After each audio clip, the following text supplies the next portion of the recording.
Bonjour, je m'appelle Paul, j'ai 26 ans, je suis étudiant en master à Lyon et je vais vous raconter mon expérience en tant que bénévole dans un camp de réfugiés ukrainiens. Dans le cadre de mes études, je devais valider une mission de bénévolat.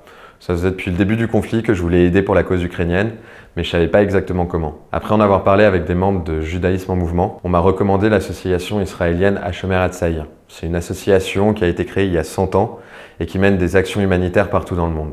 Après un rapide entretien avec eux pour exposer mes motivations, je partais en direction de Przemyśl, au sud de la Pologne, porte d'entrée européenne pour les réfugiés fuyant l'Ukraine par le nord. Je ne savais pas trop à quoi m'attendre en partant là-bas, juste que j'allais aider des enfants au sein d'un camp de réfugiés.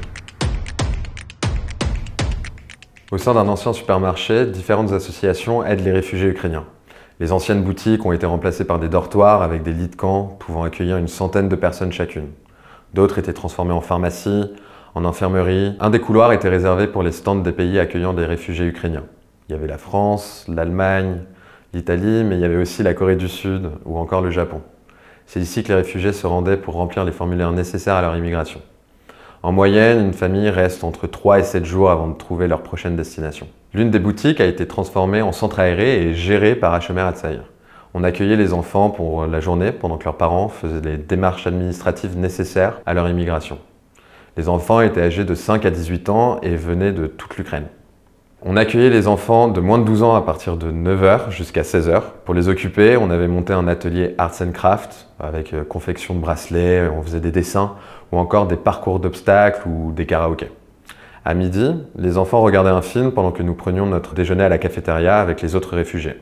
On réouvrait le centre à 17 h pour les adolescents. Au programme, jeux de cartes, jeux vidéo, guitare.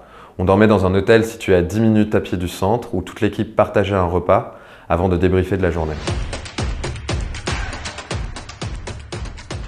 La communication avec les petits était facile. Il suffisait de montrer un jouet ou mimer une activité. Ils étaient tout de suite motivés à jouer. Malgré la situation, ils ont su garder leur innocence et leur joie de vivre et ils ont toujours eu l'envie de s'amuser. Notre rôle était de leur offrir une parenthèse de bonheur et de stabilité dans l'épreuve qu'ils traversaient. Avec les plus âgés, on utilisait Google Translation pour échanger. Au cours de ma mission, je me suis lié d'amitié avec les enfants et je suivais leur périple.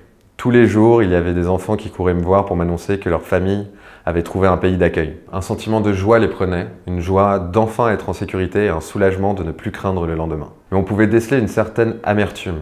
L'amertume de devoir laisser derrière eux des proches et de dire au revoir à un pays qu'ils ne reverront plus avant longtemps. Le nombre d'enfants que nous accueillions variait de jour en jour. Afin d'attirer des jeunes, nous avions mis en place ce que nous appelions le défilé. Juste après l'heure du déjeuner, nous rassemblions les jeunes présents et leur donnions des maracas. Nous mettions sur l'enceinte la chanson de la résistance ukrainienne que les enfants connaissaient par cœur et allions défiler dans les couloirs du camp. La ferveur avec laquelle les enfants chantaient était à couper le souffle et l'émotion que cela provoquait aux autres réfugiés était puissante. Leur regard était rempli d'espoir et d'admiration envers ces enfants qui se sont fait voler leur innocence par un conflit qui les dépasse. Si vous avez du temps et vous voulez aider la cause ukrainienne, c'est super facile. Il suffit d'envoyer un email à l'adresse qui s'affiche. Le voyage se fait facilement, vous aurez juste un entretien avec Hashomer Hatzair. Ensuite, l'association prend en charge les billets d'avion, le logement et la nourriture. Donc n'hésitez pas.